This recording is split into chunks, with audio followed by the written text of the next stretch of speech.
And it's very important because, the many people have lost sight of the fact that Ukraine, without a surface fleet, has been able to aerial assets through the Storm Shadow and also through the baby drones, has been able to reduce the Russian Black Sea by 1/3. So they've lost a third of their fleet.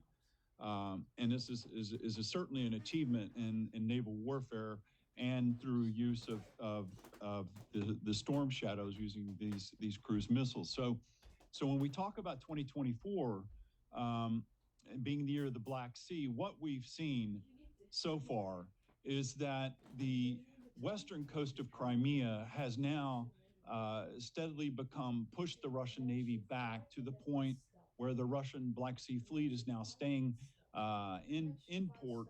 Often it's reducing number of times at sea, and it's also now been losing port space or berths because it's trying to evacuate and redeploy part of its fleet to Novorossiysk. And so, and that's led them in their own regional strategy to try to discuss and reopen Ochemchiri in Georgia. So at the grand strategic level, Ukraine is using the sea denial capabilities, and it's increasingly becoming area denial capabilities. And this is really very, very important in terms of how the Ukraine strategy for this year is starting to play out when we're talking about stalemate and using words like that, which are chess terms. And you certainly cannot say that there's a stalemate in the war, judging by the ability to push the Russian Black Sea Fleet back.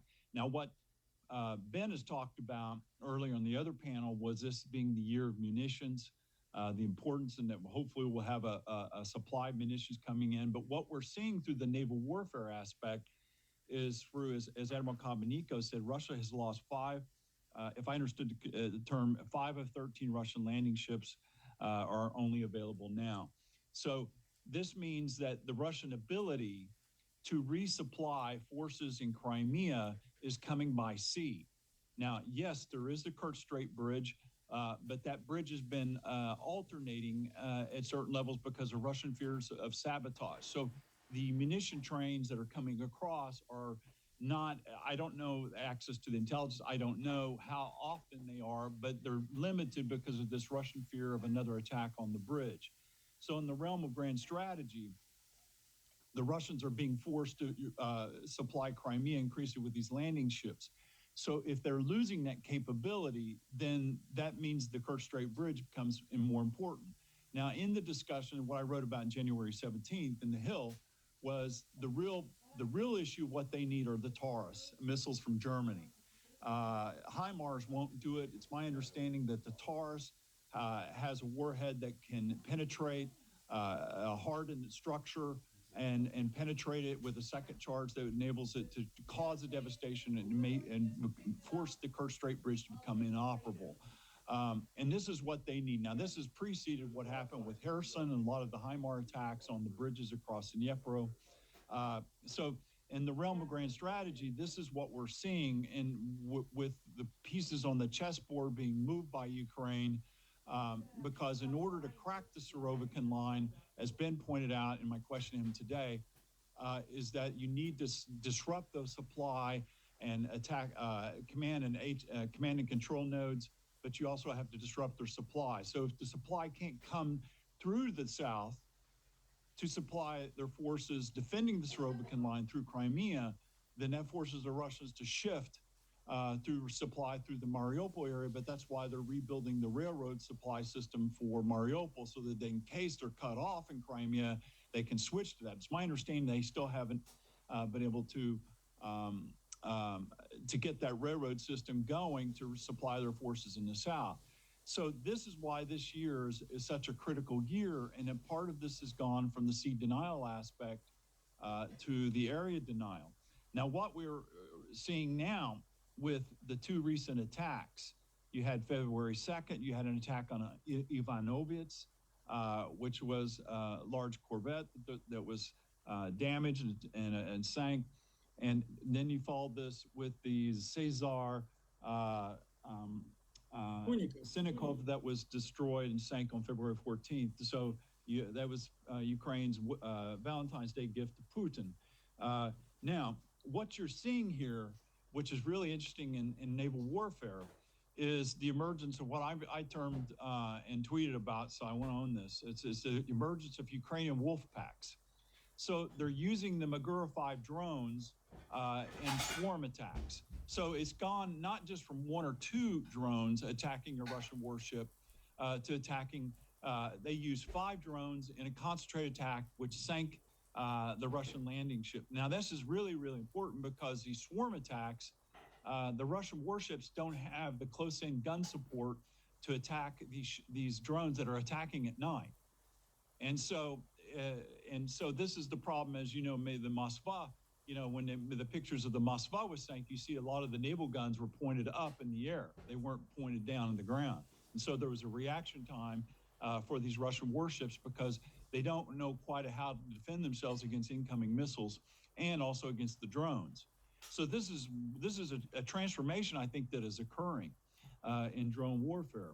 And I would like to point out to you that Kathleen Hicks, I think she's Deputy Secretary of Defense, has ordered the U.S. Navy in Taiwan, defending Taiwan Straits, to start studying swarm tactics using unmanned drones, sea drones.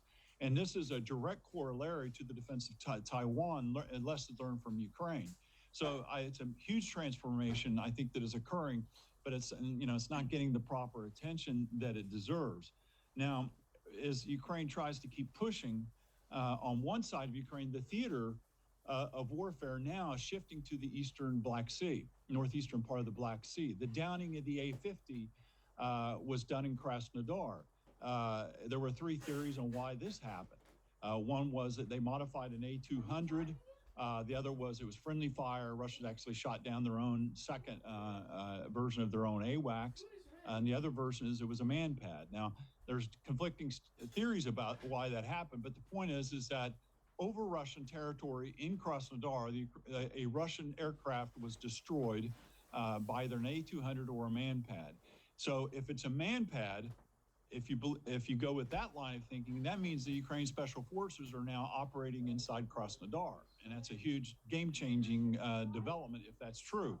At the same time, if they developed modified A-200 to hit a big, bulky command and control aircraft in the air, then that's also a very important, significant development for Ukraine. So why am I telling you this? Because what's happening in the Eastern Theater is affecting the ground game in terms of what happened in Avdiivka. Russians were using a lot of their glide bombs to attack entrenched Ukrainian positions, but because they lost the A-50, now, according to what Budanov said, there's only 6 of the A-50s are left. So to patrol a territory as vast as Russia, I'm talking from all the way from Murmansk all the way to Vladivostok down to the Black Sea, they've got 6, and they alternate in pairs. And so one is on the ground resting while one is in the air. So that means there's technically 3 in the air. So they just lost with the second A-50 that went down. They lost an entire trained crew that they're going to have to replace. So the eyes and ears of what Russia's doing in the ground game have been immeasurably set back by the downing of the A-50.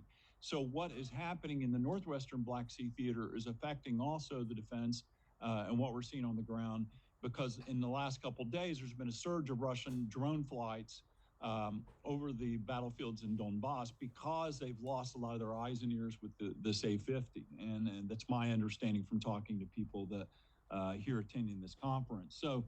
So the Eastern Theater, and this year being the Black Sea, I think is steadily, if the Politico article is correct, that came out a couple weeks ago, that said the Biden administration has put leverage on the Germans to release the Taurus. I don't know if that's going to happen or not, but there was this discussion, as according to Politico, that they had. Then if they can get the Taurus, they can take out and do damage to the Kerch Strait Bridge, which weakens the Russian position in Crimea. You weaken position for logistics in Crimea. You also weaken their ability to defend the southern front. So that means cracking the Surovikin line gets a little bit easier. I'm not saying they're there yet, but I'm just saying this is where the theater is going. And this is the situation as we stand with the Black Sea. And Admiral Kobeniko is certainly spot on by talking about the influence. What Ukraine is doing at sea is very Corbettian in the historical legacy of the British naval strategist Sir Julian Corbett, who emphasized the importance of sea lanes of communication and the role for navies in destroying that in concentrated ground warfare. So I'll stop there, but there's a lot of reason to be optimistic for where we're going forward. And I certainly agree with what General Clark said in his first comment earlier today about getting the concepts right. And I certainly hope that we can get more out of General Clark on what that recommendation is. But Admiral Kobeniko was totally spot on with these new developments at sea this year. And this ties in also to the grand strategy of the grain shipments. There's a reason why Erdogan today was talking about resuming the grain shipments, because the Russians want to get leverage again over Ukraine. They've lost their leverage over Ukraine. So by pushing Ukraine's back at sea, they reopened the grain corridor. And if you see the U.S. Embassy in Kiev's tweets, I mean, they're counting the number of ships, grain ships that are leaving Odessa, going down the Danube, also to the Black Sea. So that has played a very important role strategically in pushing the Russians back from Western Crimea and the northwestern Black Sea. It's not over, but the Russians have this greater fear of kind of moving out of Sevastopol and being pushed back into the eastern Black Sea. And that's all being done by a country with virtually no surface navy. So over to you, John. Okay, Glenn, that was wonderful. I'm going to ask two questions and then turn it over to audience.